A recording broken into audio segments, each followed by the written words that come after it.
explain to our viewers, what is the problem? You know, many people don't understand the nuances of your sport, right? Many people don't understand the nuances of most sport. Essentially, the problem is that according to the last regulation, and since you have just got a 14-page new regulation and no one, including you at the moment, understands the nuances of that, let's go back to what happened a little bit in the past. What was the problem? Essentially, you were saying, or people like you and Rajavardhan Rathod were saying, we cannot keep running back to India to perform on trials. We are performing as professional athletes around the world, as elite athletes, as you call them, around the world. You have to assess, you have to take into account our performance wherever we are, because we are giving our best for the country. Isn't that correct? So I'll give you an example. I think it was an example of a double trap shooter called Ranjan Sodhi. I think he's the best talent we have at the moment. He's the best hope for the games in London. He won a World Cup or Asian Championships with a world record equaling performance.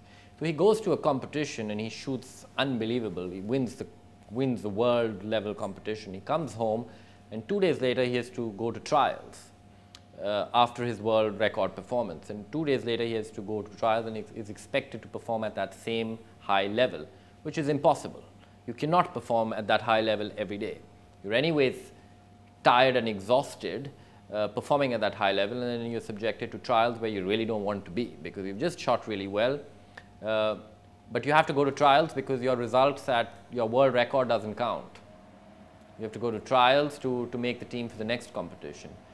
And you're obviously tired, you're exhausted, there's no recovery time, you go to the trials, you don't shoot that well, and then you're out of the team. So the whole point I was trying to make is that you have to take international results into consideration.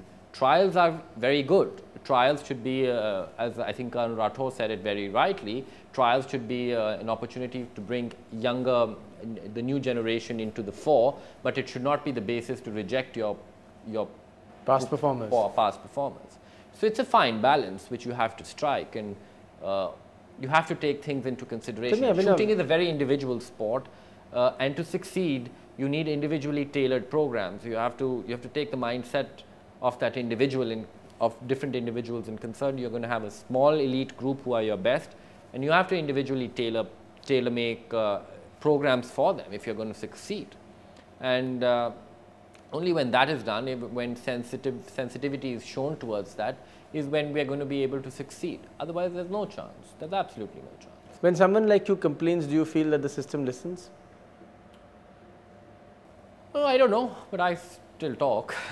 But see, I had two options after the Olympics. I was in a good position. I could have been completely on the side of every officials, and I would have had it very rosy. I chose not to do that because I really wanted to. I was the only one who, in the whole Olympic scheme of things, who had a little bit of an opportunity to have a voice, to raise an opinion, and I preferred to go that way. It was a harder route to take. But I wanted to stand up for a lot of other athletes as well, who essentially will never be able to come out and speak, because their whole life would depend on it. People want to know in this country. We have heard so much, to use a common phrase, we have heard so much tamasha about the Commonwealth Games. Give us a realistic assessment. How will India do in the Commonwealth Games? My expectation is we'll do well. We'll win 50 to 60 medals, which is pretty good. I think shooting will be your best sport. In the last two editions of the Commonwealth Games combined, Manchester and Melbourne, we won more than 50 medals in shooting alone. So we'll do well. I think we'll do very well at the Commonwealth Games. But really, the Commonwealth Games is a step towards the whole journey. We really should have been planning for a few years for London. And this is just, it really ideally should be a benchmark on the way. It's not the final destination. And we are at the moment we are making Delhi Commonwealth Games an end in itself, yes. Yeah, which is, I think is a little dangerous, because then there'll be a void after the Delhi Games before you can start having a program running for London, and then it might be too late.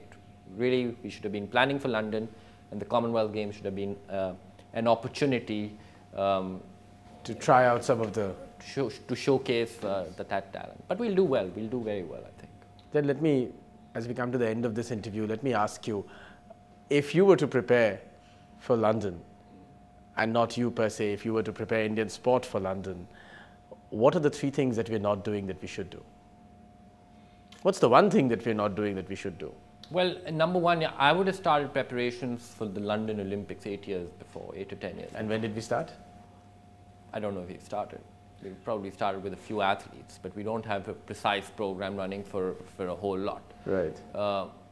We certainly have certain elite athletes preparing for London, but we do not have a big program in place. So number one, I would have started 10 years down the road. I would have laid special emphasis on various aspects of sports performance, be it physical performance, be it mental performance, be it sports science, recovery, the medical aspect to sport. And I would have brought in the best professionals in various aspects and backed them, backed the talent, backed that group, backed a plan. And number 3, I would have full faith and trust and belief in my athletes. I would support my athletes to the hilt. I don't care how they do. I would just want them to do their best, work the hardest they can, and really believe in them and support them to the core. I think these are the only 3 things you can do, and hope for the best. Abhinav Bindra, I wish you gold in London. Thanks very much indeed for this interview. Thank you. Thank you very much. Thank you.